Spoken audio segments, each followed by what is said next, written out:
하나님 말씀은 신약성경 히브리서 7장 27절, 28절 말씀입니다. 신약성경 360쪽에 있습니다. 설교할 내용은 27절, 28절인데 26절부터 우리 함께 읽겠습니다. 이러한 대제사장은 우리에게 합당하니 거룩하고 악이 없고 더러움이 없고 죄인에게서 떠나 계시고 하늘보다 높이 계시니라. 그는 저 대제사장들이 먼저 자기 죄를 위하고 다음에 백성의 죄를 위하여 날마다 제사 드리는 것과 같이 할 필요가 없으니 이는 그가 단번에 자기를 드려 이루셨습니다.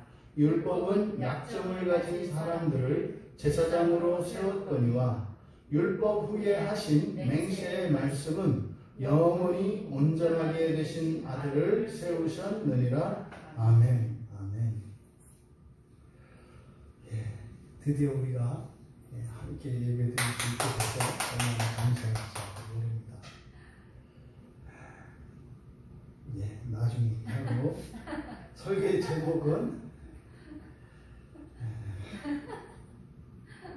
설교의 제목은 영원히 온전하게 되신 아들입니다. 어쨌든 우리에게 목마름이 있었고 그리움이 있었기 때문에 또 오늘 말씀을 통해서 주시는 특별한 위로가 있는 것 같아요.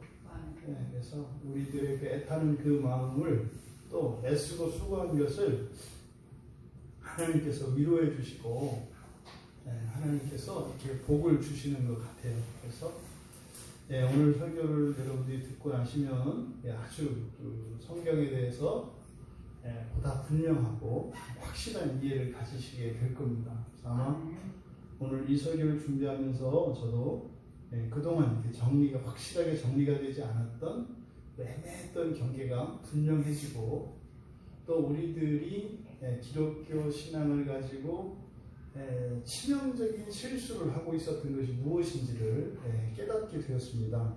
그래서 기대하셔도 좋습니다.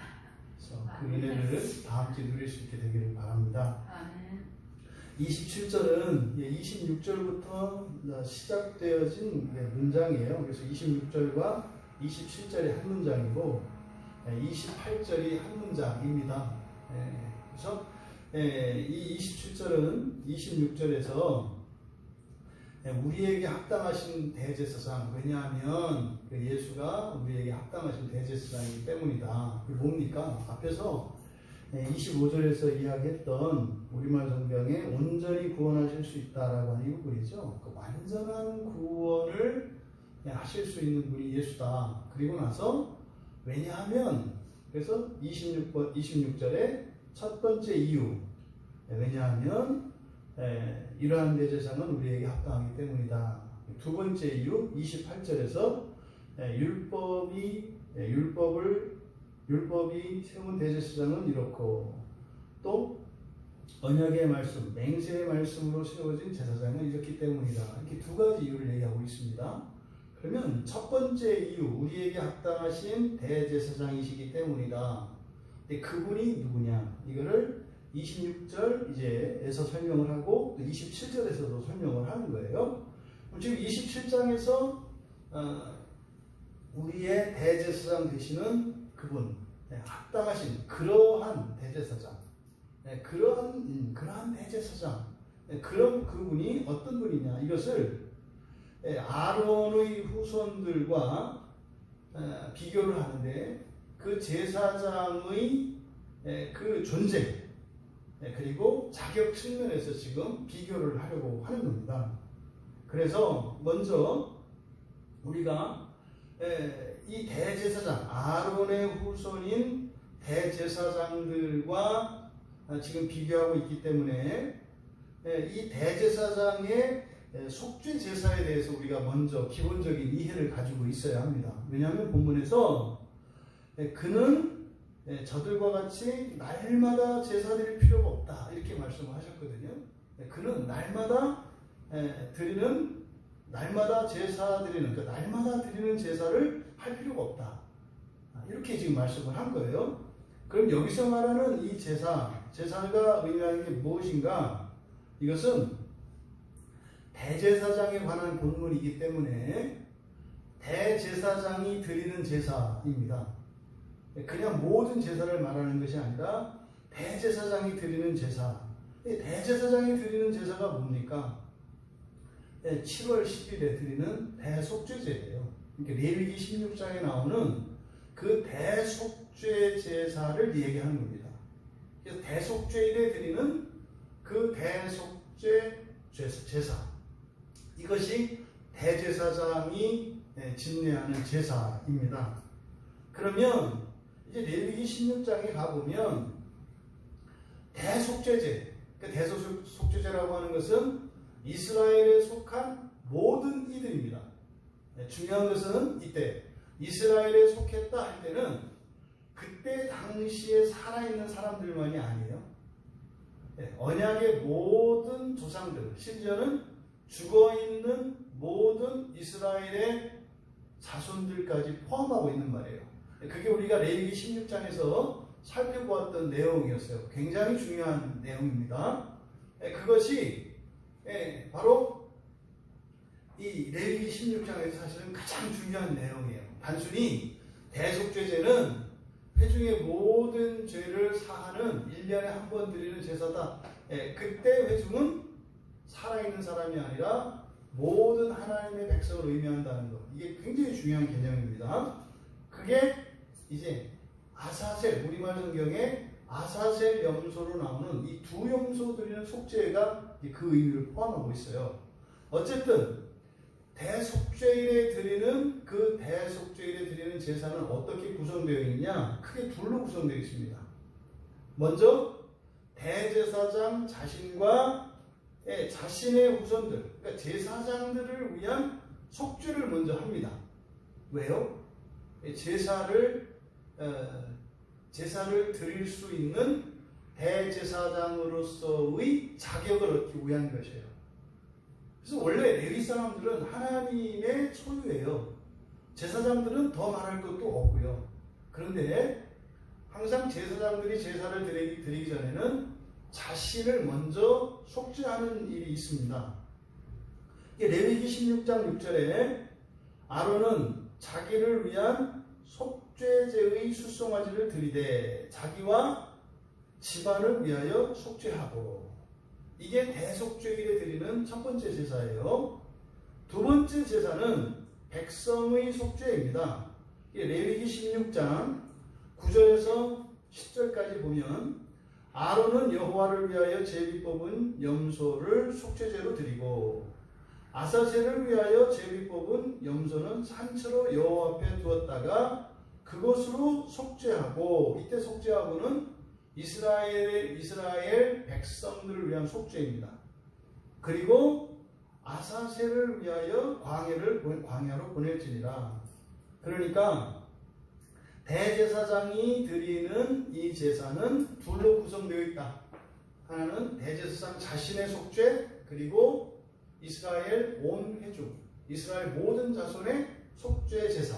이 두 개의 제사로 이루어졌다라는 것을 여러분들이 기억하시고, 그런데 이 제사는 1년에 한 번씩 꼭 그렇게 한다고요.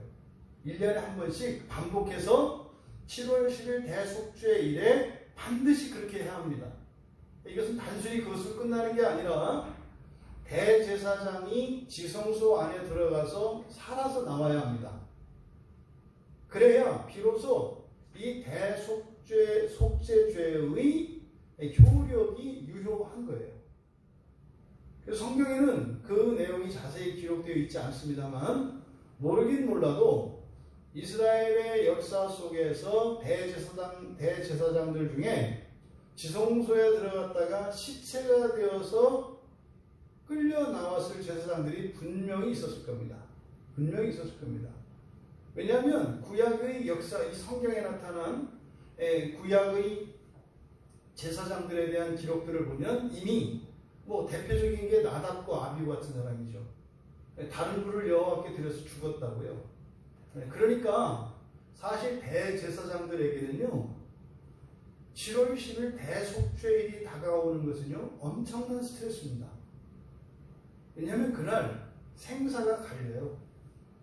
그날 자신이 온전히 속죄를 받지 못하면, 이거 뭡니까? 온전히 회개하지 않으면요, 그냥 그 자리에서 죽습니다. 그러면 순번이 정해져 있거든요. 대제사장도. 그럼 사실은요, 그 후순위자도 엄청 기도했을 거예요. 앞에서 끝내도록. 만약에 앞에서 끝내지 못하면 그 다음 순번의 대제사장이 또 들어가야 되거든요. 이게 보통 일이 아니었습니다. 그러니까 이렇게 1년에 한 번씩 제사를 드렸어요. 근데 지금 우리말 성경에 27절에 날마다 제사 드리는 것 이렇게 돼 있어요. 이때 제사는 뭐다? 대속죄일에 드리는 제사다. 그런데 날마다라고 돼 있어요. 그러니까 이게 헷갈린단 말이죠. 이거는 날마다가 아니고요. 성경에 이게 날마다가 아니라 카타 헤메란 이렇게 돼 있어요. 그러니까 카타라고 하는 것은 무엇을 따라서 이런 거거든요. 그러니까요, 1년에 한 번 드리는 것을 말하는 거예요. 그러니까 날마다가 아니라 그날마다죠. 그날마다. 그러니까 대속죄일 그날마다 드리는 제사 이렇게 되는 겁니다. 그러니까 예수님은 1년에 한 번씩 정해진 그날마다 드리는 대속죄일의 제사를 또다시 드릴 필요가 없다, 이런 말인 거예요. 그러니까 이거는 그냥 막연한 제사가 아닙니다. 대속죄제를 얘기하는 거예요.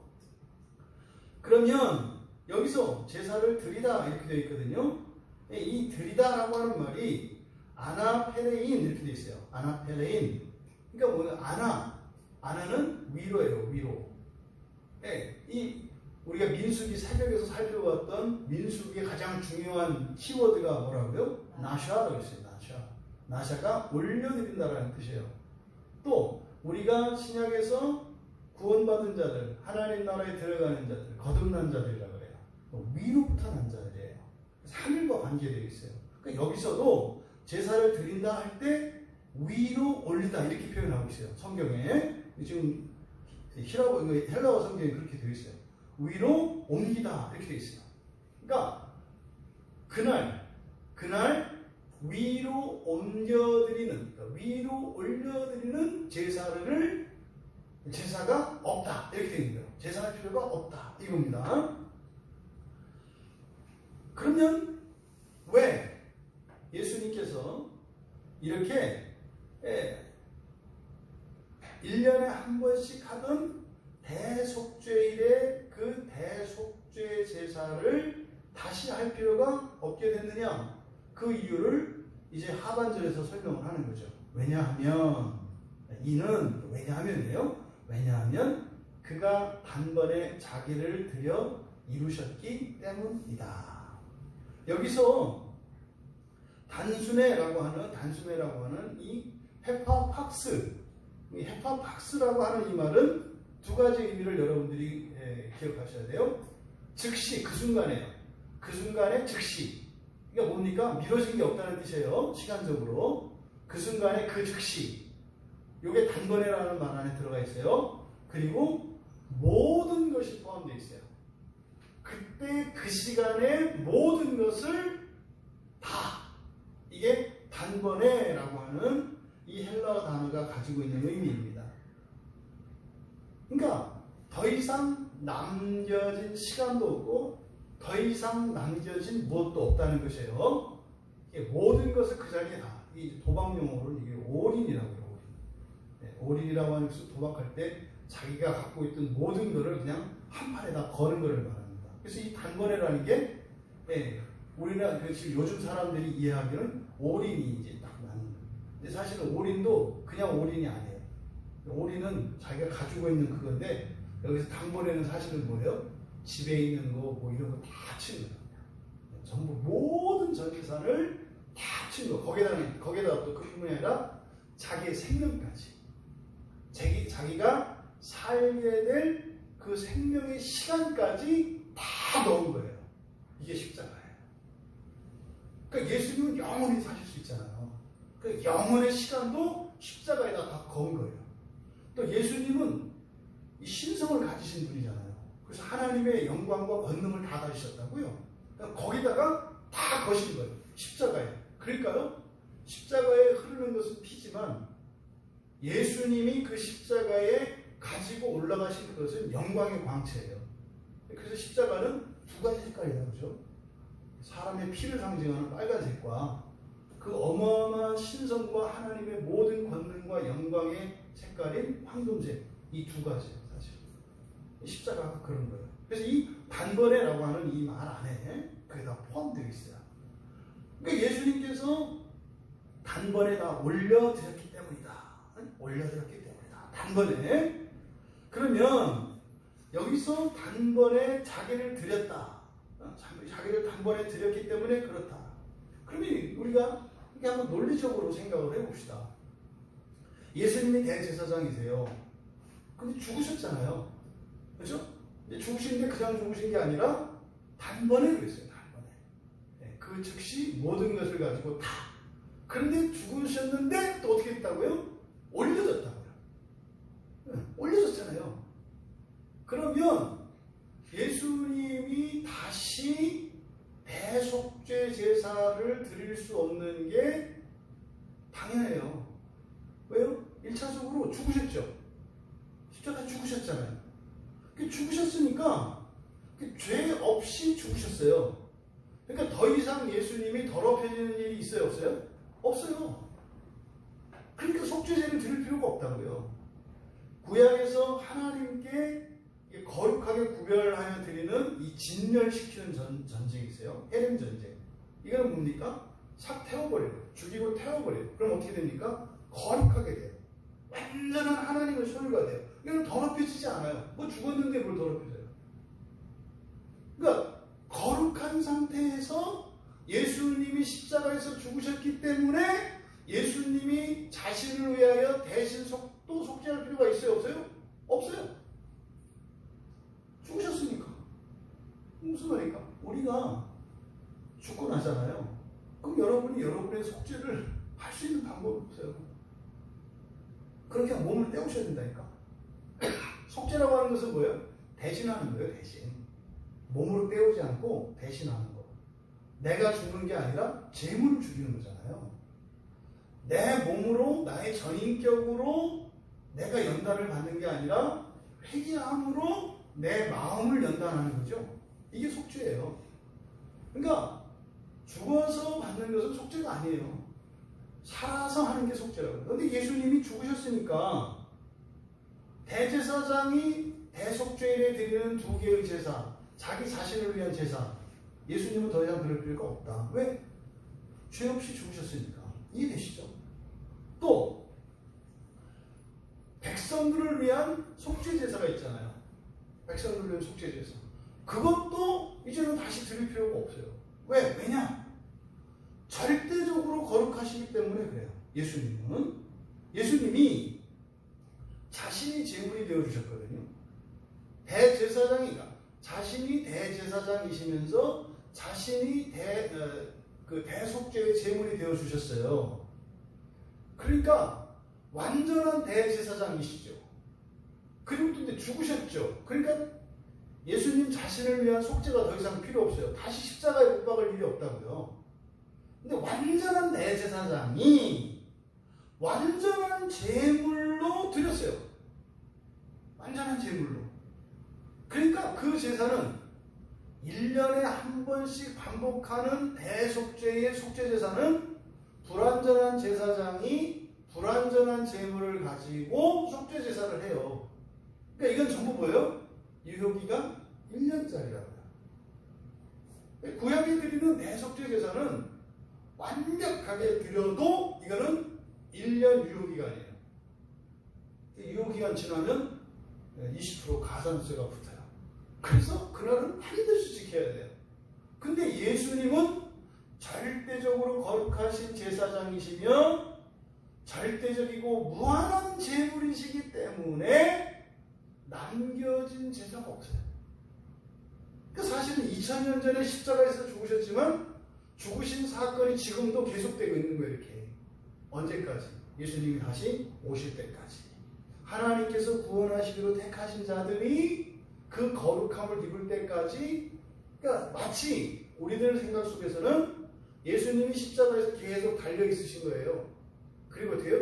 계속 무덤에 있으신 거고, 계속 죽어 있으신 거고, 계속 승천하시는 거고, 계속 살아나시는 거고, 계속 승천하시는 거예요. 이게 동시에 다 일어나는 사건이거든요. 왜? 예수님이 오셨을 때 그게 종결이 되는 거예요. 예수님이 재림하실 때. 그러니까요. 예수님의 재림은 반드시 있어야죠. 반드시 있어야 돼요. 왜? 아직 십자가가 끝나지 않았거든요.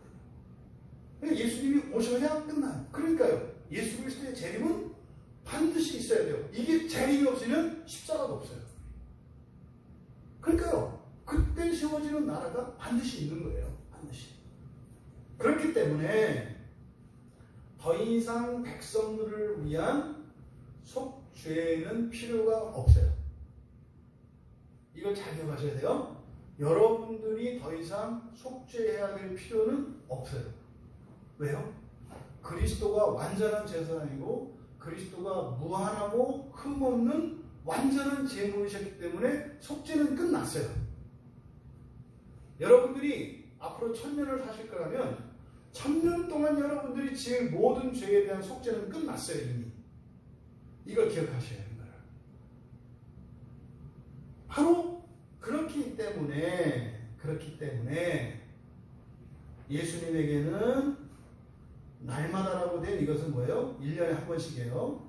1년에 한 번씩 그때 그 대속죄일에 올려드려야 하는 제사가 더 이상 필요가 없다. 올려드려야 할 필요가 없다. 이렇게 하는 거예요. 그럼 여기서 우리가 생각해 봐야 할 게 있습니다. 예수님의 거룩하심과 여러분들의 거룩함이에요. 예수님은 그리스도시고 우리는 그리스도인이거든요.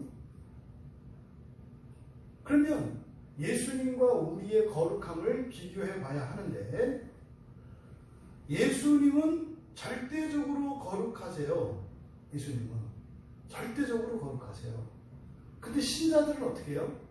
절대적이지 않아요. 상대적으로 거룩해요. 그리고 부분적으로 거룩해요. 근데 예수님은 총체적으로 거룩하세요. 예수님의 거룩하심은 완전하고 절대적이며 총체적인 거룩하심이세요. 그러니까 거룩하지 않은 데가 없어요. 근데 신자의 거룩함이라고 하는 것은 부분적이에요. 그리고 불완전해요. 그것이 그리고 상대적인 거룩함이에요. 무슨 말이냐면 여러분 지금 거룩하시거든요. 근데 어제도 거룩하셨는데요. 어제는 오늘보다 덜 거룩했어요.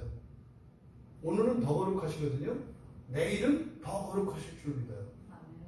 이게 우리 신자들에게. 그래서 우리는요. 날마다 빛이 밝아져요. 그러고 보니까 여기 있는 전구들은 항상 똑같은 빛이에요. 여기 두 개, 조명 등에 쓰는 이거는 서서히 밝아지는 거예요. 스위치를 켜면 별로 안 밝아요. 서서히. 이게 신자들 같은 거고 예수님은 이런 거 같은 거예요. 항상 일관되게 무한히 밝은 거죠. 근데요, 요거는 전기세 별로 안 들어가고 이건 전기세 많이 들어가요. 그 신자는 전기세가 많이 들어가. 이게 계속 거룩해져야 되니까, 이게 돈도 많이 들어가고, 시간도 많이 들어가고, 수고도 많이 들어가고, 딱 맞네, 전부가. 그 신자의 거룩함은 상대적인 거룩함이에요. 그러니까 어때요? 점점 밝아져야 되는 거룩함이에요. 그렇다면, 예수님의 거룩함과 우리의 거룩함은 다르죠. 현재로는. 그런데 우리가 주님이 오셨을 때 만나는 그날 있죠. 그날은 거룩함이 어떻게 될까요? 같아요. 그때는 같아져요. 우리가 이거요. 예, 그때는 이제 이거 없어요. 그냥 항상 이렇게 항상 빛나. 그러니까 그러면 현재의 불완전하고 상대적인 이런 거룩함, 이런 부분적인 이런 우리의 거룩함과 총체적이고 완전하고 절대적인 그 거룩함 사이에는 차이가 있잖아요. 근데 이게 점점 여기 향해서 닮아간다고요. 이렇게 여기에서 우리가 생각하셔야 될 게 있어요. 현재의 우리 지상을 살고 있는 신자의 거룩함과 예수님의 거룩함이 같아지기까지 거기에는 길이 두 갈래 길이에요. 됩니다. 반드시 예수님하고 똑같은 거룩함을 우리는 가지게 됩니다. 그런데 거기에 이르는 길이 두 가지 길이 있어요. 그게 뭐예요? 순종과 불순종. 얼마나 여러분들이 성경을 정확하게 알고 있는지 몰라. 네.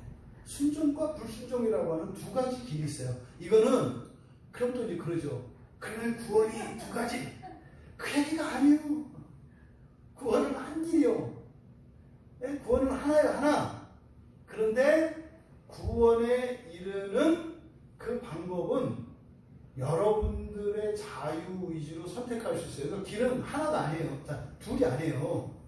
길이 넓은 길이에요. 그래서 이 넓은 길에 구원이 딱 구원의 길이에요. 이쪽 그 구원의 길의 이쪽 끝을 순종이라고 하고 구원의 길의 또 다른 끝을 불순종이라고 하는 것뿐이에요. 그러니까 둘 다 구원이라는 길이에요. 근데 이쪽은 그냥 꽃길로 가는 산책로와 이런 둘레길이야. 그런데 그러면 자갈과 불구덩이와 유황이 타는 거기 있다고요. 그거 여러분들이 길을 가는데 여기는 막 지진이 일어나고 불이 나고 막 우박이 쏟아져요. 근데 여기는 편하게 가요. 어디로 갈래요? 다 여기로 간다 그래요. 근데 이제 물어봐요. 여러분 하나님 말씀에 순종할래요? 불순종할래요? 그거 말 안 해요. 일로 가겠다고 그러고 그럼 순종할래요? 그것도 말을 안 해도 뭐 하겠다는 거예요. 그러니까 이제 한쪽 다리는 일로 가고 한쪽 다리는 일로 가겠다는 거 아니에요. 이게 꼭 황새 따라가는 뱁새 문화예요. 이거를 하나로 생각하셔야 돼요. 순종은 그 길로 가는 것이고 불순종은 이 길로 가는 거예요. 이걸 자꾸 따로 생각하니까 순종할 때 불평하고 원망을 해요. 어떻게 이 상황에서 순종하는 말이에요? 상황이 중요한 게 아니라 이걸 생각을 하니까.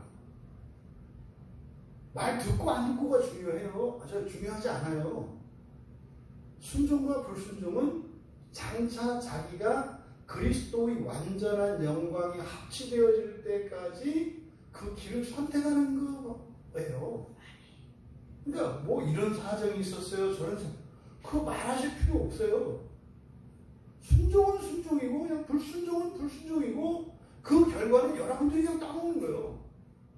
그러니까 뭐 따지고 댕기고 할 거 없어요. 그냥 마음대로 사세요. 마음대로. 대신 알라는 거지. 분명히 그건 알아라. 네? 알아라. 그래 알을 낳지. 그러니까 순종과 불순종은 그냥 말 듣고 뭐 들을 만하니까 듣고 들을 수 없었고 아무 의미 없어요. 아무 의미 없어요. 그냥 순종했느냐 불순종했느냐 그게 이치부책에다가 기름종이에 다 있어서 그냥 간다 이 말이에요. 이걸 여러분들이 기억하셔야 돼요. 요거를 기억하면 있지 않습니까? 여러분 이 교회의 역사가 뻥 뚫립니다. 심지어 교회 안에 있는 이런 교리적 논쟁과 뭐 개혁주의니 무슨 알미니아주의 다 이해가 됩니다. 이거를 알면 두 갈래 길입니다. 그러니까 첫째 길은 뭐겠어요? 종말에 이르면 모든 신자들은 그리스도의 완전한 거룩함에 이르러요. 하지만 그때까지 가는 신앙의 여정, 각자가 가야 하는 인생의 여정은 두 갈래 길이다. 네? 두 갈래 길이다. 첫째는 믿음으로 순종하며 회개하는 성화의 삶이에요. 그렇죠? 믿음으로 순종해야 돼요. 믿음으로 순종해야 돼요. 순종을 하는데 난 지옥 갈 거라는 생각을 해. 그건 믿음으로 순종하는 게 아니에요. 그럼 또 그럴 때 질문한다고요. 자꾸 그런 생각이 드는데 어떻게 해요?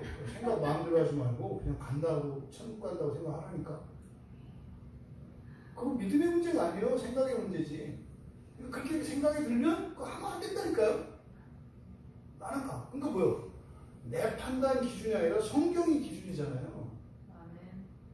그러니까 성경이 그렇게 함대했으니까 그런 거예요. 그냥. 그래서 믿음으로 순종을 해야 된다. 믿음으로 순종을 해야 된다. 그러니까 믿음 없이 순종하는 사람들 맨날 지옥을 살아요. 확실히 안 들거든요. 자꾸 자기를 보니까.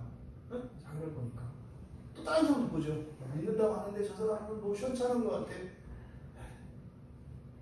그 사람이 됨됨이로 간다고 안 한다니까요. 성경에서는. 믿음으로 간다고 하니까요. 믿음으로 순종해. 같이 해야 돼요. 믿음으로 순종하며. 근데 사실 이게 뭡니까?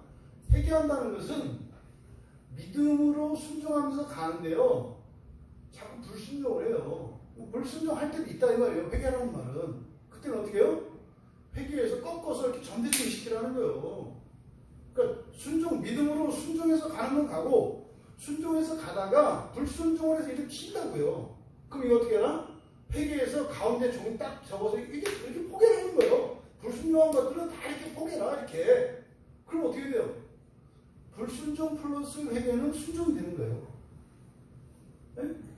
그러니까 아주 창창하고 또 순순종은 없고 온통 불순종 플러스 회개로만 가려고 하지 말고, 그건 뭐예요? 인생이 괴롭다, 그렇게 살면.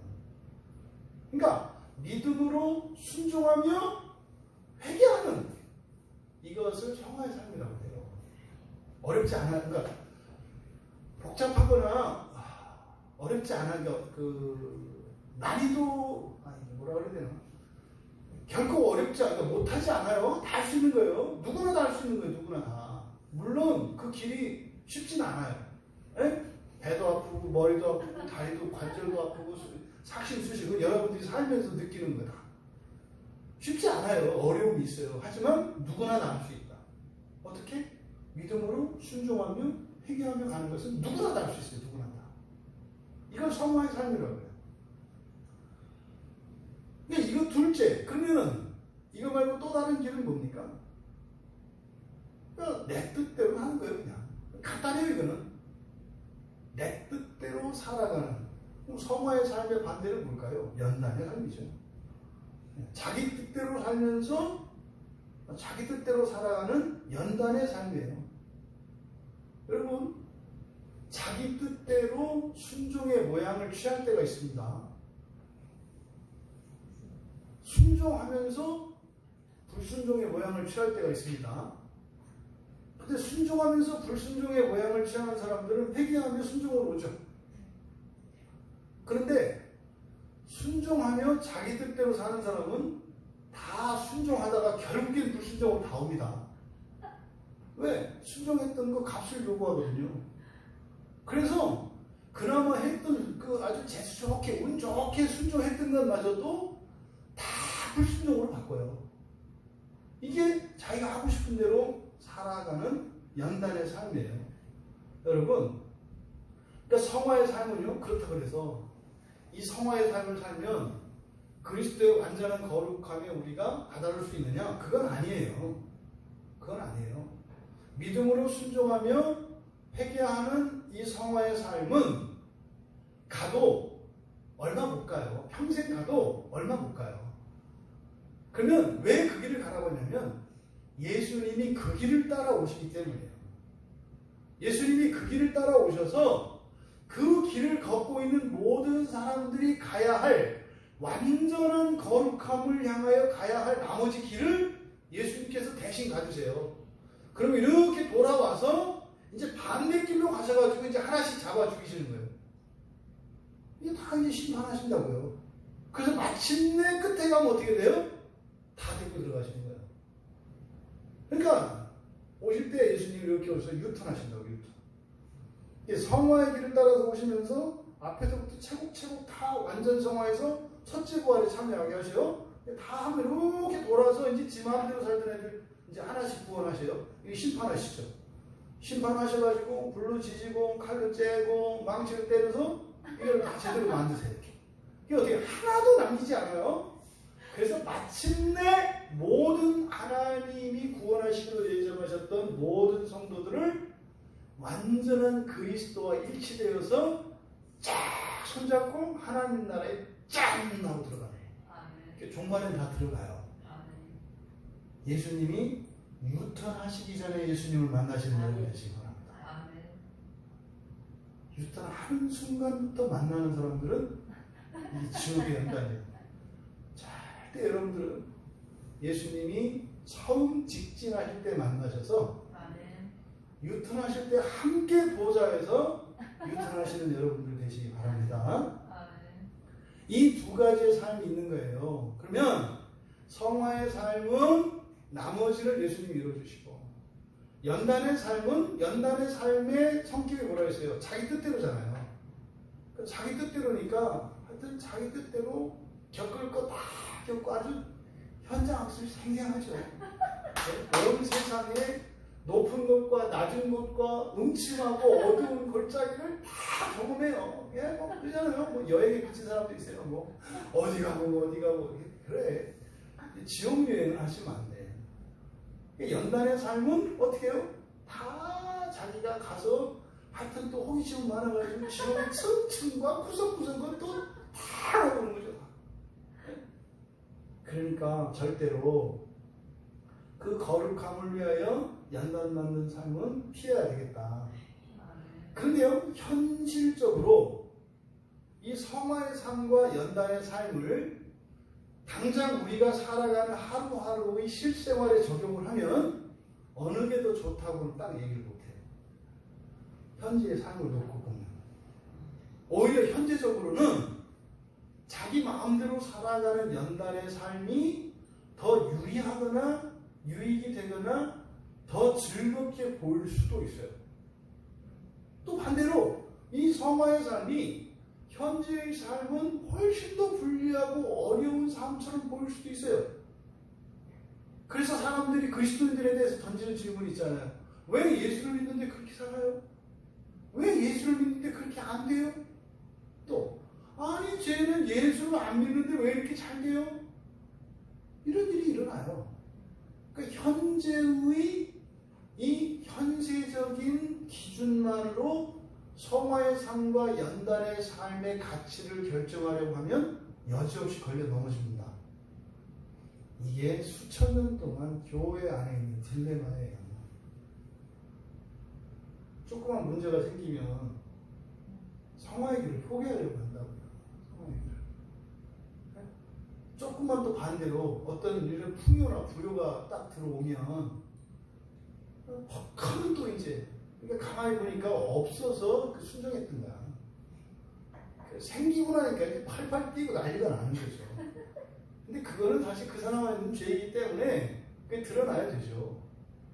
그러니까 우리에게는 그런 일이 일어나요. 하지만 개인적인 종말, 죽음 뒤에는 분명하게 깨닫습니다. 죽은 성도들한테 지상에 있는 자기 후손들에게 한마디만 하라 그러면 네, 부자와 나사로에서 그러잖아요. 뭐예요? 성화의 삶 이렇게 문자 올 거예요 다. 네? 성화의 삶 그냥 막 문자가 폭죽 다. 성화의 삶, 성화의 삶, 성화의 삶. 한마디 더 쓰라고 그러면 연단의 삶 안 돼 이렇게. 네? 연단의 삶 안 돼. 무조건 성화의 삶 이렇게 오겠죠. 종말의 판단력을 가지실 수 있는 여러분들 되시기 바랍니다. 그때 되면 분명히 깨달아요. 더군다나 진짜 종말에 갔을 때는 다 지난 거 아닙니까? 그때는 그러겠죠. 내가 미쳐서. 나는 U자 맨 끝에서 왔거든. 이거는 연단의 삶을 버리시고 성화의 삶을 선택하시는 복되고 지혜로운 여러분들 되시기 바라요. 그럼 이제 28절은 그러니까 26절도 왜냐하면 이렇게 되어 있고 28절이 두 번째 이유니까 왜 예수님이 그 완전한 구원을 이루실 수 있는 분이냐 왜냐하면 이제 두 번째 이유니까 28절의 맨 앞에도 가르 왜냐하면 이렇게 되어 있어요. 그래서 왜냐하면 율법은 약점을 가진 사람들을 제사장으로 세웠고 또 그리고 율법 후에 하신 맹세의 말씀은 영원히 온전하게 되신 아들을 대제사장으로 세웠기 때문이다. 이렇게 되는 거죠. 그러면 지금 두 대제사장을 비교하고 있습니다. 그러면 예수님은 그들과 다른 제사장이기 때문이다. 요걸 지금 얘기를 하려고 하는 거예요. 두 종류의 대제사장이 있다는 것을 우리가 알 수 있는데, 그렇지 않습니까? 하나님께 가까이 가고자 하는 자들, 하나님께 가까이 가고자 하는 자들, 이게 무슨 말이라고 그랬어요? 25절에 하나님께 나아가는 자들, 이걸 그냥 거리가 가까워지는 건 아니라고 그랬잖아요. 그렇죠? 하나님, 신의 성품에 참여하기를 원하는 자들이라고 했어요. 뭐요? 여러분의 구원의 목적이 하나님의 자녀 되는 거, 신이 되는 거, 이것을 하나님께 나아가는 자들이라고 번역해 놓은 거예요. 그러니까 이게 본문의 뜻이 안 드러나요. 하나님 자녀, 신적 존재, 천사와 동등인 하나님께서 신이라 한 그런 존재가 되기 원하는 사람들은, 이게 25절에 하나님께 나아가는 자들이에요. 그런 자들은 어떻게 하신다? 그 목적대로 완전한 구원이 뭐예요? 그거죠. 그 신의 성품에 신의 본질을 나눠주신다는 거예요. 나눠주신다는 거예요. 그렇게 하실 수 있는 첫 번째 이유가 바로 그러한 제사장이 우리에게 합당하기 때문이고, 두 번째 28절 여기서 말하는 게 뭐예요? 영원히 온전하게 되신 아들이시기 때문이다. 이거예요. 우리의 대제사장은 누구요? 영원히 완전하게 되신 아들이시기 때문이다. 그러면 아론의 후손인 대제사장들은 누구예요? 사람이기 때문이다죠. 요 차이. 여기서 정말 놀라운 지혜를, 놀라운 진리를, 구원의 진리를 우리가 깨달을 수가 있어요. 아, 정말 제가 이거를 이렇게 하고 진짜 맛있었어요. 놀라운, 아주 이게 다 해결됐는데 여러분들도 하여튼 그 개운함과 그 상쾌함과 그 말씀의 향기가 그 정말 꿀송이와 같은 그 단맛이 여러분들에게 그대로 전해질 수 있었으면 좋겠어요. 지금 사실은 여기서 다루고 있는 주제는 수요일에 보고 있는 로마서 10장의 주제와 같은 주제예요. 이게 공교롭게 두 주제가 같이 맞물려 가요. 새벽에 하는 민수기도 지금 다 같은 주제거든요. 같은 주제로 가요. 같은 주제로. 아, 이게 제가 알고 이렇게 쓰면 진짜 훌륭한 설교자예요. 제가 알고 일부러 이렇게 계획했다면 진짜 똑똑한 사람이에요. 그렇게 알 수가 없어요. 그렇게. 근데 저는 모르고 했는데 그래서 성경이 대단한 거예요. 저하고 상관이 없어요. 이게 지금 똑같은 주제로 가고 있어요. 그러면 두 종류의 제사장을 우리가 살펴보면서 구약과 신약의 성도의 차이점, 그 연속성과 불연속성을 여기서 우리가 알 수 있어요. 그러면 그동안 우리가 답을 내리지 못했던 질문에 대해서 명확하게 답을 내릴 수가 있게 돼요. 먼저 율법이 세운 제사장, 율법이 세운 제사장, 이게 이제 전반부에 나와 있는 거잖아요. 우리말 성경에 약점을 가진 사람들이라는 거예요. 약점을 가진 사람들, 그렇죠? 약점을 가진 사람들을 대제사장으로 임명했다. 여기서 제사장이라고 뭉갠 것은 굉장히 잘못된 번역이에요. 이게 지금 그 개념이 없기 때문에 그래요. 앞에서도 제사가 지금 무슨 제사라고 그랬어요? 대속죄 제사라고 그랬어요. 이걸 제사라고 하면 안 돼요. 대속죄 일에 드리는 제사라고 이렇게 해야 되는 사실은. 제사장과 대제사장은 완전히 다릅니다.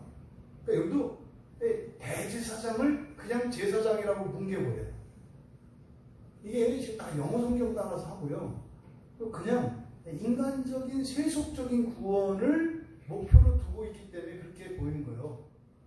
이거 어떻게 성경에서 저만한 획 하나도 바꾸지 말라고 하면서 어떻게 대제사장을 제사장으로 바꿔요? 이게 말이 돼요? 말도 안 되죠. 대통령 대신 공무원이라고 쓰면 돼요? 말도 안 되는 거잖아요. 엄청난 잘못이에요. 이게 제사장이 아니라 그냥 대제사장이에요. 그러면 율법이 세운 대제사장은 누구냐? 여기서 세웠다 이렇게 번역하고 있는데, 여기서 세우다라고 하는 이 말은 임명하다라는 거예요. 임명하다. 카타라는 말과 히스테미라는 말이 합쳐진 거예요. 카타, 히스테미. 그래서 합치면 어떤 자리에 두다 이런 뜻이에요. 뭐 예를 들어서 이 컵을 들고 가다가 놨어요. 이거를 카타 히스테미라고 해요. 그러니까 제자리에 있어야 할 곳에 놓는 거, 그 안에 세워놓는 거, 이거를 카타 히스테미라고 해요. 그러니까 사람을 그러잖아요. 이번에 뭐 인사를 했는데 자기 사람들을 뭐 씹었다, 자기 사람들을 뒀다 이렇게 얘기잖아요. 여기 지금 여기서 말하는 세우다라는 말이에요. 그래서 이 카타 히스테미는 어떤 자리에 둔다는 것인데 장소적인 의미는 어떤 공간, 위치를 나타내요. 그런데 이것이 신분이나 이런 사역이나 직책과 관련돼서 성경에서는 사용해요. 공간적인 의미는 없어요. 성경에서. 신약 성경에서 이 단어가 사용된 용례들을 살펴보니까 마태복음 24장 45절에는요.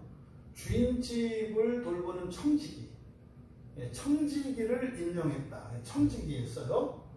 누가복음 12장 14절에서는 재판관에게 이 단어를 써요. 재판관을 재판관으로 두다. 재판관을 세우다. 그리고 사도행전 6장 3절에 사도행전에서는 집사에 이 단어를 써요. 집사로 세웠다 할 때 이 단어.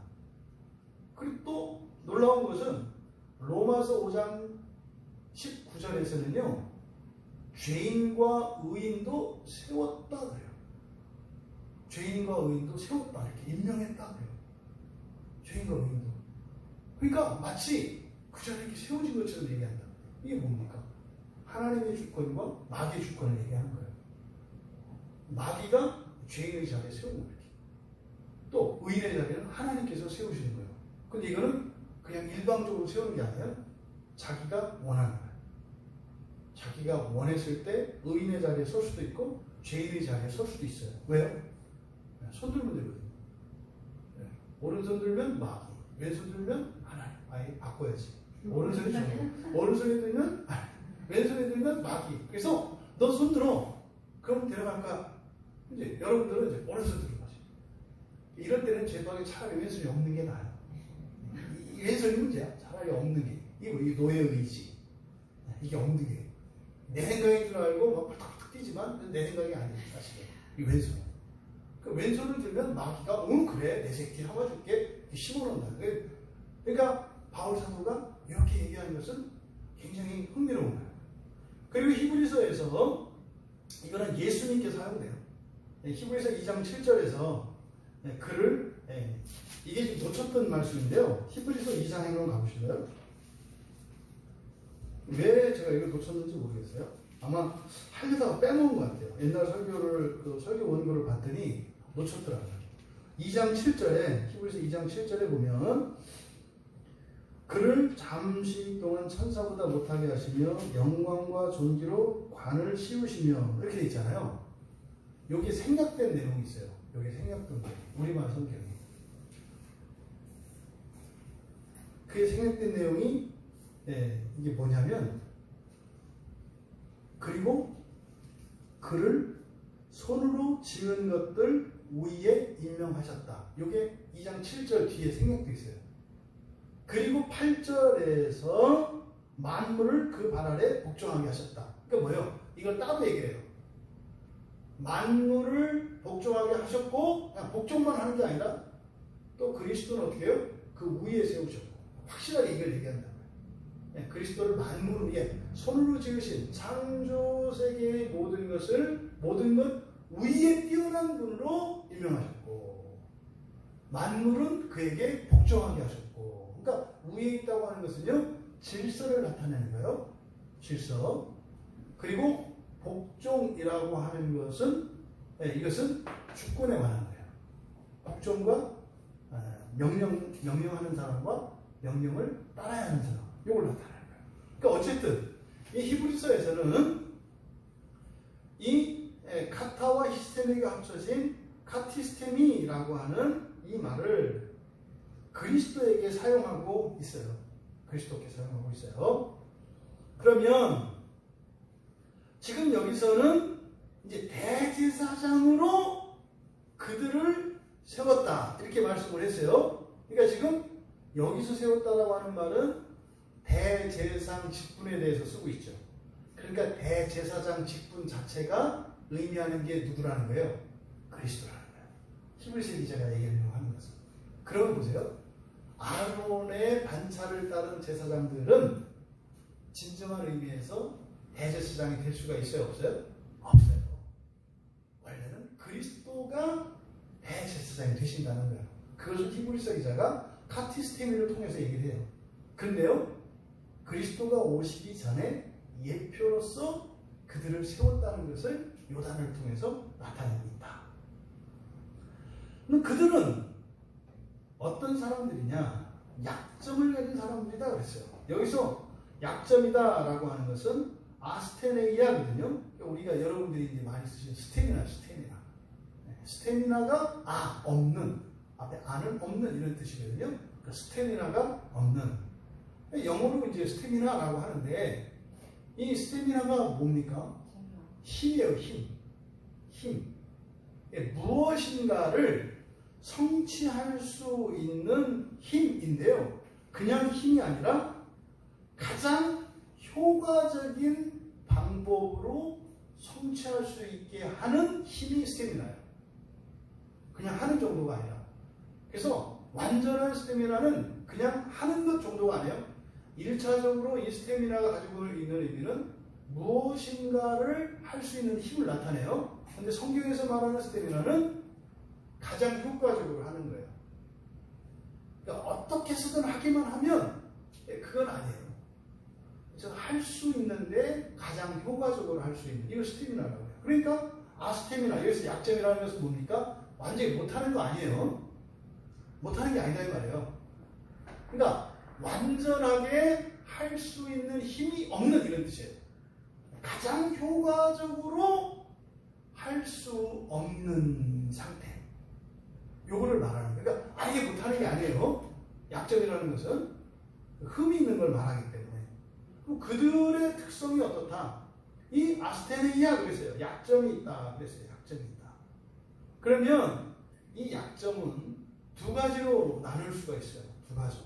두 가지로. 보편적인 약점이 있어요. 사람이라면 누구나 다 가지고 있는 보편적인 약점. 뭐 있을까요? 우리가 다 할 수 없는 거 뭐 있어요? 하늘 날 수 없죠. 하늘 날 수 없잖아요. 물속에 들어가서 1시간 동안 있을 수 없죠. 뭐 있자면 있겠지. 죽어서 있겠지. 근데요, 이런 거예요. 그러니까 보편적으로 모든 사람들이 가지지 못한 힘. 이거 보편적인 약점이에요. 그래서 마태복음 8장 17절에 보면 그리스도께서 우리의 연약함을 담당하신다 그래요. 그때 우리의 연약함을 담당하신다. 그러니까 예수님이 십자가에서 담당하시는 연약함은 보편적인 연약함이에요. 보편적인 연약함. 사람으로서는 할 수 없는 약점을 이야기하는 거예요. 누가복음 5장 15절에 예수님과 있는 많은 무리들의 연약함, 병자들이 막 몰려들고, 이거는 그때 거기서 말하는 연약함은 보편적인 약점이에요. 보편적인 약점. 그런데 또 개인적인 특별한 약점들이 있죠. 다 괜찮은데 나만 안 괜찮은 거 있잖아요. 이게 개별적인 특별한 약점이에요. 또 이런 게 있죠. 그래서 누가복음 8장 2절에 보면 예수님께 왔던 그 여인들에 대해서 얘기했잖아요. 누가복음에서. 그때 고침받은 사람들이 있어요. 치유받았다. 근데 그것은 귀신과 관련이 됐다 했잖아요. 근데 모든 사람이 다 그렇진 않죠. 모든 사람이 귀신 들리고 모든 사람들이 신병을 앓는 건 아니라고요. 네? 감기 기침은 그냥 바이러스 때문에 걸리는 거예요. 그 신병 아니에요. 그런데 병원 가서 진단을 해도 어쨌든 현대의학으로 안 나와. 그런데 증상은 있어. 이런 게 영적인, 이걸 보통 신병이라고 하죠. 신병. 이게 귀신병이에요. 이런 신병이 있다고요. 근데 이런 신병은 모든 사람들이 다 있는 거 아니에요. 근데 이제 뭐 여기 다락방이나 또 뭐 저 구원파나 또 어딥니까? 이런 이단들, 신천지 뭐 이런 이단들이 다 이야기할 때 개별적인 약점을 다 보편적인 약점으로 만들어버려요. 그래서 좀 이렇게 뭐 열만 나도 그 귀신이고, 네? 설사에도 귀신이고, 원룸 귀신이. 그러니까 약점이 성경에 분명히 어떻게 해요? 보편적인 약점이 있고 개별적인 특별한 약점이 있어요. 이게 다르게 다르거든요. 근데 지금 여기서 이야기하는 이 약점은 이 두 가지가 있다는 거, 이거 기억하셔야 돼요. 그래서 제사장들, 대제사장 전체가 공통적으로 가지고 있는 약점이 있고, 또 제사장들 개인 사이에 이렇게 비교했을 때 상대적으로 가지는 약점들이 있다는 것입니다. 그러니까 보편적인 약점과 개별적인 약점을 가진 사람들을 제사장으로 임명했어요. 누가요? 율법이. 그럼 율법이 임명했다는 것은 뭐예요? 이게 지금 레위기 말씀을 이야기하는 거죠. 네, 레위기에서 또 출애굽기에서 시내산에 있을 때 여호와 하나님께서 모세에게 제사장들을 세우라고 말씀하셨잖아요. 네, 그래서 모세의 율법을 얘기하는 거예요. 그러니까 모세의 율법에 규정된 제사장, 이것을 율법이 세운 제사장, 이렇게 이야기를 하는 겁니다. 그래서 앞서서 말씀드렸던 것처럼 이 제사장들이 타락하고 말이죠. 네, 이런 일이 이제 일어난다 이 말이죠. 그렇다면 맹세의 말씀이 세우는데 그 후에죠. 율법 후에 하신 맹세의 말씀. 율법은 토라예요. 모세에게 주신 시내산에서 주셨던 그 율법을 말하는 거예요. 그 뒤에 하신 맹세의 말씀. 네, 그 뒤에 하신 맹세의 말씀이 뭐라고 그랬어요? 앞에서 우리가 살펴봤잖아요. 시편 110편 4절 말씀이라고요. 시편 110편 4절에서 멜기세덱의 반차를 따른 영원한 제사장. 여호와는 맹세하고 변하지 아니하시리라. 이르시기를 너는 멜기세덱의 서열을 따라 영원한 제사장이라 하셨도다. 이걸 얘기하는 거예요. 원래 제사장에 대한 하나님의 율법은 아론의 후손들 가운데에서 임명을 하신다고요. 그런데 시편 110편 4절의 말씀을 보면 레위 지파의 아론의 자손이 아닌 유다 지파의 다윗의 후손 가운데에서 세워질 대제사장에 대해서 얘기하고 있다고요. 이것을 그래서 율법 후에 하신 맹세의 말씀이라고 한 거예요. 왜? 시편 110편 4절에서 여호와는 맹세하고 변하지 아니하시리라 이렇게 말했기 때문에, 그래서 맹세의 말씀이라고 하는 거예요. 그러니까 사실은 구약 성경에 보면 제사장은 또 다른 제사장이 오는구나, 이걸 알 수 있어요. 근데 안 보이죠, 구약 사람들은. 왜요? 제사장은 그냥 레위 지파 아론의 자손인 거예요. 그 있는데 뭘 또 다른 제사장이 왜 필요해? 이게 안 보이는 거예요? 왜 안 보일까요? 목표가 다르기 때문에. 목표가 다르기 때문에 한 거예요. 왜? 자기들의 목표를 이룰 수 있는 대제사장이 있어요. 그러니까 이미 있는데 뭐 또 다른 거 생각할 필요가 없죠. 없잖아요. 그러니까 그 사람들은 안 보여요. 근데 마침내 실패하고 나니까 그때 비로소 또 다른 제사장이 구약 성경에 있었네. 이게 복음이 우리에게 주어지고 나서 깨달아지는 거죠. 그러니까 복음이 오기 전에는, 그러니까 예수님이 오시기 전에는 1000만 번을 읽어도 여기에서 이 의미를 못 찾아요. 그 사람들은 그렇게 해석하겠죠. 멜기세덱이라고 하는 것은 그 뒤에 있게 될 레위 지파의 아론의 후손들의 예표구나, 이렇게 생각을 했겠죠. 그 사람들 입장에서는. 왜? 아론의 후손들의 제사장이 종착역이니까. 그런 식으로 이해를 했겠죠. 그런데 아니죠.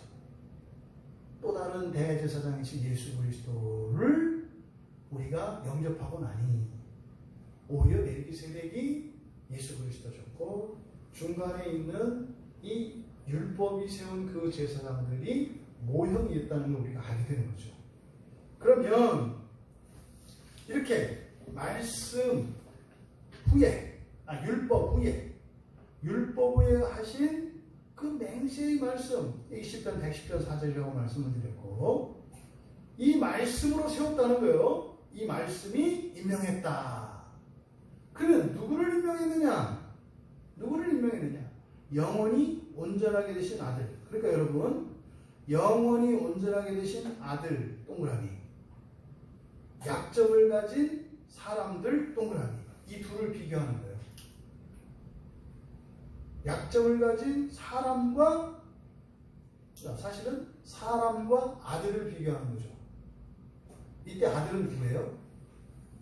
하나님이세요. 하나님. 그러니까 앞에서 약점을 가진 사람, 그냥 사람이고, 뒤에서 이야기하는 이 아들은 하나님이에요. 그러니까요, 사람이 제사장으로 있는 구약, 하나님이 제사장으로 있는 신약, 이거를 지금 히브리서 기자가 말씀하려고 하는 거예요. 그래서 영원히라고 이렇게 번역을 하면 안 돼요. 영원히라고 번역을 하면 안 돼요. 영원히 온전하게 되신, 그러니까 영원히 온전하다 이런 말이잖아요. 그러면 하나님이 나는 영원히 온전해 이런 얘기를 우리한테 하실까요? 안 하실까요?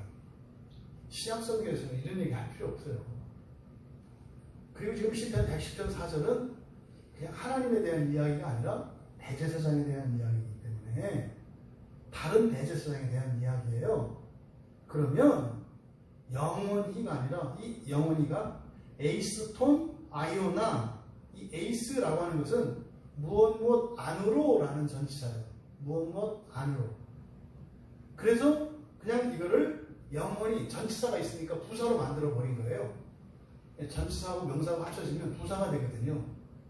그래서 영원히 이렇게 한 거예요. 근데 정확히 하면은 영원 속으로 이런 뜻이거든요. 이게 무슨 말이에요? 영원 속으로 제사장을 삼았다는 거예요. 그러니까 이렇게 하면 안 되고, 이 에이스가 가지고 있는 의미는 위하여라는 뜻이 있어요. 위하여. 그러니까 영원을 위하여, 영원을 위하여 온전하게 되신 아들, 이런 거예요. 영원을 위하여. 그러니까 바로 사람 제사장은 영원을 위한 제사장이 아니에요. 퀴즈를 낼게요. 사람 제사장은 무엇을 위한 제사장일까요? 다 아시는 거예요? 제가 물어볼 때 다 알고 있는 거 물어봅니까?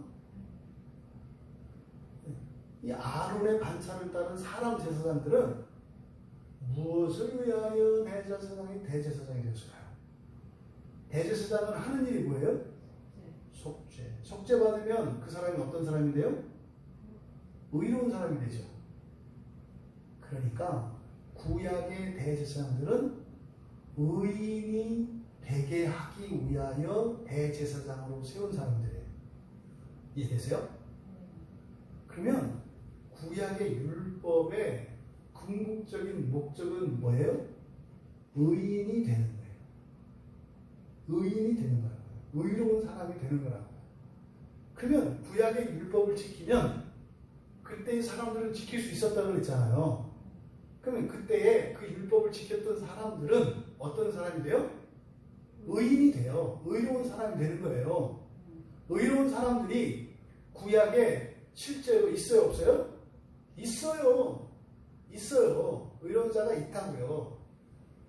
그러면 구약에서 말하는 구원의 최종적인 목표가 뭐라는 거예요? 의인이에요. 의인은 뭡니까? 의로운 사람이 목표예요.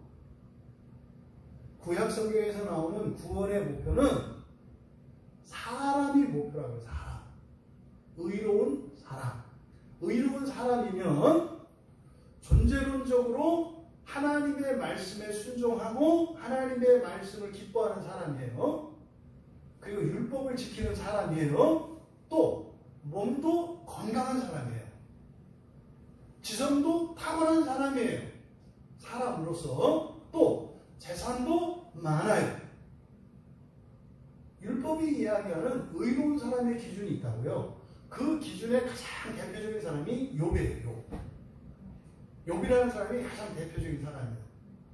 그런데 신약 성경에서부터는 구원의 목표가 의로운 사람이 아니라 예수님이 제시하신 구원의 목표는 의로운 사람 되는 거 아니에요. 예수님이 제시하신 구원의 목표는 뭐예요? 하나님이에요. 율법으로는 하나님 될 수 없어요. 율법으로는 하나님 될 수가 없다고요. 구약 성경과 신약 성경을 나누면 안 되는 거였어요. 저의 사고 속에서도 구약 성경을 한쪽에 놓고요, 신약 성경을 한쪽에 놔요. 그리고 둘의 상관관계를 자꾸 이렇게 찾으려고. 저도 그렇게 봤죠. 구약을 신약으로 보고 신약을 구약으로 봐야 된다. 이렇게 했잖아요. 분명히 그런 데는 좀 있어요. 그렇게 돼야 되는 점 있어요. 왜? 구약은 이 물리적 세계에 대해서 그리고 현재에 대해서 이야기하고, 신약은 분명히 영적인 측면과 하나님 나라에 대해 이야기하는 거 있기 때문에 서로 비교하고 대조하면서 봐야 되는 거 있어요. 그런데 성경은 통째로 한 권이에요. 그래서 구약 신약이라고 하는 이게 잘못됐어요. 그 말을 쓰면 안 돼요. 그냥 말라기 다음에 마태복음 있는 거예요. 마치 구약 성경은 유대인들의 성경이고 신약 성경은 그리스도인들의 성경이라고 하는 이분법적 사고가 우리에게 있었어요. 그러니까 우리부터도 구약 성경, 신약 성경을 얘기를 해요. 성경은 둘이 아니라 하나예요, 하나. 창세기로부터 시작해서요, 요한계시로 끝나요. 말라기 다음에 마태복음이 나오는 거예요. 근데 거기다가 맨 위에 뉴 테스트먼트, 그래 딱 반으로 쪼개놔요. 모든 성경 공부와 가르침을 신약 성경과 구약 성경. 심지어는 신학교에 가면 구약 학자가 있고 신약 학자가 있어요. 구약 신학이 있고 신학 신학이 있어요. 이게 말도 안 되는 거예요. 성경은 한 권이 한 권. 그러니까요, 성경은요 쭉 이어지는 이야기예요. 말라기에서 끝나고 마태복음에서 새로 시작하는 게 아니라 쭉 이어지는 얘기예요. 지난번에 우리가 복음서 강의할 때 그 얘기를 했죠. 복음서가 마태, 마가, 누가, 요한복음 4권인데 이거를 따로 보면 안 된다고 했죠. 대조하고 비교해야 되는 부분이 있어요, 분명히. 하지만 4개의 복음서를 그냥 한 권의 착으로 봐야 된다고 했죠. 그러니까 똑같은 사건이 4개의 성경책에 다 나오는 경우도 있고, 어떤 2권에만 나오고 1권에만 나오고 이런 경우들이 있어요. 그 똑같은 사건으로 보면 안 되는 거예요. 예를 들어서 뭐 중풍병자를 고치는 사건이 복음서 안에 다 있어요. 동일 인물에 대한 동일 기록이라고 보면 안 된다 이 말이에요. 쭉 또 다른 그런 환자들이 고쳐진 전혀 다른 이야기로 또 봐야 한다 이 말이에요. 물론 이 4개의 복음서는 예수님이 지상을 사셨을 때를 배경으로 하고 있기 때문에 상호 대조하면서 연구하면 보다 분명하고 풍성한 이해를 얻을 수가 있어요. 근데 그렇게만 다 하면 안 된다 이 말이에요. 그와 동시에 어떻게 된다? 한 권의 책으로 그냥 쭉 가는 것처럼 봐야 한다. 신약 성경과 구약 성경. 이게 제가 이거였구나. 왜 자꾸 이렇게 싸우고 뭐가 충돌을 하고 신학자하고요, 구약 신학자하고요 싸워요. 신약이 맞네, 구약이 맞네. 구약 때는 구약이 맞아요. 그 시대는. 왜? 아직 계시가 다 나오지 않았으니까. 그래서요, 신약 성경은요 구약 성경의 재탕이 아니에요. 물론 구약 성경 안에 신약이 계시되어질 내용들이 여러 가지 비유와 암시를 통해서 예언을 통해서 계시되어 있어요. 그 사람들은 못 봐요. 비로소 계시가 드러나고 난 뒤에라야 그 암시들을 찾아낼 수가 있는 거예요. 그래서 성경을 하나로 봐야 한다. 하나로 봐야 한다. 그러면 구약의 율법이 세운 대제사장들의 구원의 목표는 의인 되는 거예요. 의인 되는 거예요. 의로운 사람. 지금도 교회 안에서 의로운 사람 되는 것을 목표로 한다는 거 아닙니까? 그 사람들은 신약성경 없어도 돼요. 신약성경에 의미가 없어요. 신약성경은 의인 되는 얘기가 아니에요. 지금 히브리서 기자가 여기 28절에서 말씀하려고 하는 중요한 내용이 이거예요. 예수께서 우리에게 주시려고 하는 그 구원은 여기서는 완전한 온전한 구원이라고 25절에서 얘기를 했잖아요. 온전히 구원하신다 할 때 이 온전히 구원이라고 하는 것은 이 텔레오스라고 했잖아요. 하나님이 창조하시기 이전에 사람에 대하여 세워놓으셨던 그 계획이 성취되는 이게 신이라고 해요. 신. 이거를 온전히 구원한다라고 하는 거예요. 근데 구약의 아론의 대제사장들은 그걸 목표로 하지 않아요. 그래서 예수님이 하나님의 아들이라고 하니까 그렇게 난리 법석을 떠는 거예요. 왜요? 율법은 의로운 사람이 되도록 주신 것인데 자꾸 하나님의 자녀를 그러니까 신에 대해서 얘기를 하니까 그러니까 이단인 거예요. 맞죠? 하나님의 복음이 의로운 사람 되게 하는 것이라고 생각했던 유대인들에게 예수님께서 그게 계시가 끝이 아니야. 맞아. 의로운 사람 되게 하는 거 맞아. 그런데 계시가 끝난 게 아니란다. 거기서 한 걸음 더 나가서 그거는 이미 아담에게 한 계시야. 그런데 거기에서 한 걸음 더 나가서 너희들은 그냥 의로운 사람 정도가 아니라 신인이 되는 거란다. 요게 못 알아듣는 거예요. 그러니까 제가 이 얘기를 하면 지금 그 구약을 따르는 사람들은 저한테 똑같은 얘기를 하는 거예요. 번성 안 변한다고 믿는 사람들은 저보고 이상하다고 하는 거예요. 의로운 사람들이 아니라 하나님의 자녀가 되는 것이다 이렇게 얘기했을 때 못 알아듣는 거예요. 그래서 영혼을 위하여 영혼을 위한 대제사장 구약의 대제사장 의로운 사람을 위한 대제사장 구분이 되시죠? 그러니까요 구약의 대제사장이 불필요하고 없어질 거 아니에요. 의로운 사람 되는 데는 그 사람들이 유효하다고요. 지금도 대제사장 있잖아요. 유대교에. 그 사람들은요 그걸 따라서 가면 의로운 사람 돼요. 부자가 되고요. 지혜 있는 사람 되고요. 되잖아요. 근데 또 이 교회가 그걸 따라서 해. 유대인들 되니까 저렇게 부자가 되고 뭐가 되고 뭐가 되고 이게 다 의로운 사람이거든요. 그러니까 교회다가 이제 일곱 촛대 갖다 놓고 난리를 죽이는 거 아닙니까?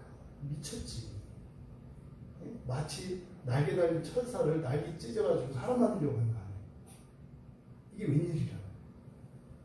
지금 그래서 영혼이가 아니라 영혼을 위하여. 그래서 여기서 온전하게 되시네요. 여기에는 암시, 함축되어 있는 의미가 있어요.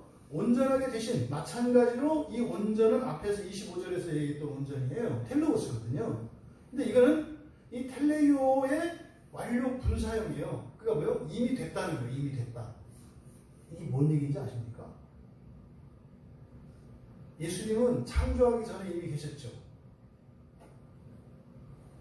이미 창조하기 전에 계셨잖아요. 하나님이 사람을 주실 때 뭐라고 했어요? 우리의 형상을 따라. 하나님의 형상은 곧 그리스도시니.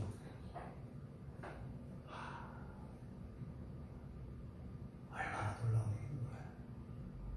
온전하게 되지 그냥 완전하다는 얘기가 아니에요. 이런 얘기가. 사람에 대한 하나님의 창조 계획이 있었어요. 그걸 예정이라고 해요. 바울사가. 예정. 그럼 사람이라는 존재는 마침내 어떻게 될 것인지 이걸 예정이라고 해요. 그게 누구라는 거예요? 예수 그리스도예요. 그게 예수 그리스도예요. 그러니까 여기서 온전하게 되시라고 하면서 바로 뭡니까? 창조주 예수 그리스도를 말하는 거예요. 창조주 예수. 진짜. 야, 성경은 아름다워요. 이게 지금 완료 분사형으로 썼기 때문에 그걸 알아낼 수가 있는 거예요. 아, 이런 얘기였구나. 그러니까 영혼을 위하여 창조주 되신 예수 그리스도, 그분이 우리의 대제사장이 되셨다. 이게 무슨 말이에요? 결국은 창세기 1장으로 돌아가는 거예요. 우리의 형상대로 사람을 만들자 이거예요. 우리처럼 영원한 존재로 사람을 만들자. 이게 영원히 이거를 이렇게 번역을 해놨으니 영원히 온전하게 되신, 간단하잖아요. 뭐 우리 세례돼 있잖아요. 예수님은 온전하신 분, 영원하신 분, 영원히 온전, 이런 얘기가 아니에요. 우리를 향하신 이 대제사장의 목적이 바로 뭐다? 우리의 영혼을 위하여. 그리고 어떻게 해요? 창조주 하나님이신 제2위이신 성자 하나님 예수. 그러니까 구약의 제사장들은 사람이니까 사람 되기 위하여 그 사람들을 담도록 제사를 드리는 거예요. 예수님은 하나님이시니까 하나님이 되도록 나를 담도록 십자가에서 죽으셨다는 거예요. 이 놀라운 진리가 바로 참 사람이시며 참 하나님이신, 그리고 창조주이신 예수 그분이 시간을 뛰어넘어 바로 하나님의 형상으로 이 땅에 오셔서 우리를 이제는 의로운 자들이 아니라, 의로운 사람이 아니라 영원한 신이 되게 하시려고 오셨다는 이야기가 여기 써 있는 얘기예요. 이게 지금 이 성경에 담겨있는 진리예요, 진리. 근데요, 왜 히브리서 기자가 이 말씀을 했을까? 이게 마태복음 19장에서 예수님이 하셨던 구원에 대한 설명이에요. 보니까 마태복음 19장에, 마태복음은 맨 처음에 천국이라는 말로 시작한다 했잖아요. 하늘나라, 하늘나라, 하늘나라. 그죠? 그러다 복음서 끝에 가면 뭐가 된다고요? 하나님 나라가 된다고 그랬죠. 근데 마태복음 안에 드물게 등장하는 하나님 나라가 있어요. 그게 마태복음 19장에 등장하거든요. 그래서 하나님 나라니까 제자들이 물어봐요. 천국에 어떻게 가요? 천국이에요. 근데 예수님이 대답하실 때는 하나님 나라에 들어가는 것에 대해서 말씀을 해요. 하나님 나라. 그러니까 천국과 하나님 나라는 달라요. 하나님 나라에 들어가는 것에 대해서 예수님께서 말씀을 하시는데, 바로 마태복음 19장 25절에서 구원에 대해서 얘기해요. 그 구원은 하나님 나라에 들어가는 거예요. 하나님 나라. 그리고 마태복음 19장 28절에 보면 보좌에 앉아, 예수님과 함께 보좌에 앉아 이스라엘 12지파를 심판하는 거예요. 여기서 말하는 구원은 마태복음 19장에서. 이것을 마태복음 19장 26절에서 예수님이 뭐라고 하셨냐면, 사람으로서는 할 수 없으나 하나님으로서는 하셨다. 무슨 말인지 아시겠죠? 그러니까 마태복음 19장의 구원에 대한 설명을 지금 여기 28절에서 하시는 거예요. 야, 이게 놀라운 얘기죠, 놀라운 얘기. 우리가 예수를 믿는 분명한 이유를 여러분 오해하거나 착각하지 마세요. 의로운 사람 되기 위해 사는 게 아닙니다. 칭의, 성화, 이런 걸 여러분 오해하시면 안 돼요. 우리의 구원의 목표는 뭐라고요? 신학적으로는 영화. 풀어서 말하면 하나님 자녀 되는 거, 신인 되는 거, 신의 성품에 참여하는 거. 근데 사람들은 영화라고만 하지 영화가 무슨 뜻인지를 몰라요. 여러분들 아셨나요? 이게 구원의, 기독교인의 구원의 목표다라는 것을 아셔라. 그래서 구약 성경에 구원이 있고, 신약에 나와 있는 구원이라는 말이 있지만 달라요. 그래서 구약의 대제사장을 통해서 이루고자 했던 의인 되는 거. 이게 뭡니까? 현실적인 거죠. 그리고 제한적인 거죠. 왜 사람입니까? 의로운 사람이 제한적이잖아요.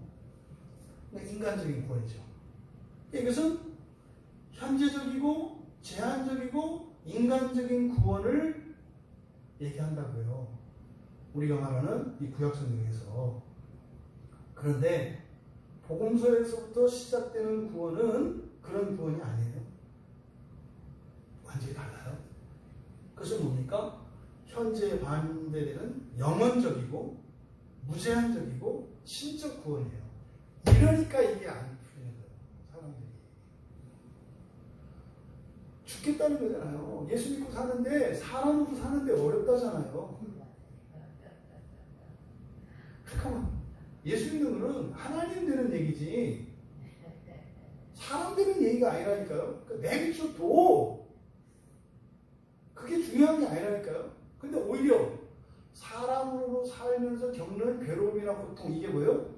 하나님 되는데 최고 직방이다. 근데 이 고통이라는 것이 참 꺼려지는 거라 무지 쓴 약이라 직방인 걸 알아도 맨 나중에 먹는다. 뒀다가 이거 먹고 설탕 사서 먹고 뭐 이렇게 주스 타먹고 하다가 결국에는 안 되니까 이제 육모처럼 먹는 거 아니에요. 여러분 분명히 이해되시죠? 네? 분명히 이해되시죠? 그리고 여러분 세 번째로 성경을 아까 말씀드린 것처럼 구약 신약 나누는 것은 잘못된 거예요. 그래서 보통 우리가 구약 성경이라고 하는 것은 뭡니까? 하나님의 구원에 대해서 쭉 얘기를 하는데 먼저 의로운 사람을 만드시는 구원에 대해서 얘기를 해요. 이를 위해서 아론의 반차를 따른 제사장에 세우는 거예요. 선지자들이 있는 거예요. 모세율법이 있는 거예요. 그 다음에 이제 의로운 자가 된 이들을 그 다음 단계가 보여지는 신으로 만드는 단계예요. 근데 역사 속에서 율법으로 의에 이르는 걸 실패했어요. 성공할 수 있었던 그들이 실패했어요. 그럼 그 우선들은 절대로 성공할 수 없어요. 원래 율법은 지킬 수 있도록 준 거예요. 오늘도 제가 어떤 유명한 신학자, 제가 존경하는 어떤 신학자 강의를 이렇게 들었는데 그분도 그 얘기해요. 율법은 원래부터 절대로 지킬 수 없는 거다. 고약하라는 율법을. 약을 주는 거잖아요. 먹을 수 없는 걸 줬다는 거잖아요. 우리 하나님 그런 분 아니에요. 근데 그분이 조직신학자라서 그렇게 얘기를 하시는 거예요. 할 수 있었지만 에덴 동산에 아담과 하와는 안 먹을 수 있었다니까요. 그냥 할 수 있었지만 못했잖아요. 후손이 우리는 못해요. 그래서요. 예수님이 친히 사람의 대표가 되셔서 그 죽음의 순장을 다 맛보시는 거 아닙니까? 그래서요. 비로소 의인이 됐죠. 여러분들은 의인 맞아요. 하하. 의인이세요, 여러분. 그런데 또 그랬더니 또 여러분 기죽죠. 아닌데 죄인인데. 그래서 이거 갖고 이 청교도들이나 개혁주의자들이 그래요. 용서받은 의인. 그러니까 이거는 막 이게 사람 가지고 하나님 설명이 안 되지. 예수를 믿는 자, 예수 안에서 결코 정죄함이 없는 의인이 된 줄 믿습니다. 그런데 기독교는 의인이 목표가 아니에요. 그 위의 목표를 모르니까 뱅뱅 도는 거예요. 알미니안이냐 개혁주의. 알미니안도 맞아요. 개혁주의자도 맞아요. 복음주의자도 맞아요. 정통주의자도 맞아요.